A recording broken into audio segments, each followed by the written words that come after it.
Hi hello guys ಎಲ್ಲರಿಗೂ ಏನಂತ ಹೇಳಿದ್ರೆ ಅಕ್ಕಿಗಳು ಶೋಕಿ ಮಾಡೋವಾಗ ನಾವು ಅಕ್ಕಿಗಳಿಗೆ ಎಲ್ಲ ಊಟ ಹಾಕ್ತೀವಿ ಸರಿನಾ. ಊಟ ಬಂದ್ಬಿಟ್ಟು ಹಾಕೋವಾಗ ನಾವು ಅಕ್ಕಿಗಳು ಇಡ್ತಾ ಇದೀವಿ ಅಂದಾಗ ಬೇರೆ ಅಕ್ಕಿಗಳು ಜಂಗ್ಲಿಗಳೆಲ್ಲ ಬಂದು ನಮ್ಮ ಮನೆಗೆ ಬಂದೇ ಬರುತ್ತೆ. ಯಾಕಂದ್ರೆ ಮಿಕ್ಕಿರೋ ರಾಗಿ ತಿನ್ನಕ್ಕೆ ಅಥವಾ ಏನಾದರೂ ಸುಮ್ಮನೆ ಅಕ್ಕಿಗಳು ಇದರಿಂದ ಬಂದ ಅಕ್ಕಿಗಳು ಬರುತ್ತೆ ಮನೆ.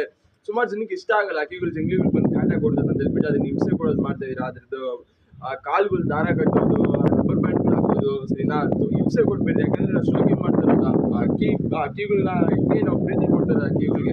ನಮ್ಮ ಅಕ್ಕಿ ಮಾತ್ರ ನಾವು ಪ್ರೀತಿ ಕೊಟ್ಟು ಬೇರೆ ಅಕ್ಕಿಗಳನ್ನ ಇದು ಮಾಡ್ತೀವಿ ಅಂತ ಹೇಳಿದ್ರೆ ಅದರಲ್ಲಿ ಏನು ಪಾಯಿಂಟೇ ಇಲ್ಲ ಸರಿನಾ. ಯಾವ ಅಕ್ಕಿ ಆದ್ರೂ ಅಕ್ಕಿಗಳ ಥರನೇ ಟ್ರೀಟ್ ಮಾಡ್ಬೇಕು, ಎಲ್ಲ ಅಕ್ಕಿಗಳಿಗೂ ಪ್ರೀತಿ ಕೊಡ್ಬೇಕು. ಯಾಕಂದ್ರೆ ನಮ್ಮ ಅಕ್ಕಿಗಳನ್ನ ನಾವು ಇಕ್ಕಿ ಸಾಕ್ತಾ ಇದರಿಂದ ಸ್ವಲ್ಪ ಎಕ್ಸ್ಟ್ರಾ ಕೇರ್ ಕೊಡ್ತೀರಿ. ಆ ಅಕ್ಕಿಗಳು ನೀವು ಏನು ಮಾಡಿದ್ರೆ ಅನ್ನೋದು ಪರವಾಗಿಲ್ಲ, ಅಕ್ಕಿಗಳು ಬಂದಿರೋ ಹೋಗ್ಬಿಡುತ್ತೆ. ದಯವಿಟ್ಟು ಹಂಗೆ ಇಟ್ಟು ಹಿಂಸೆಲ್ಲ ಕೊಡೋಕೆ ಹೋಗ್ಬೇಡಿ.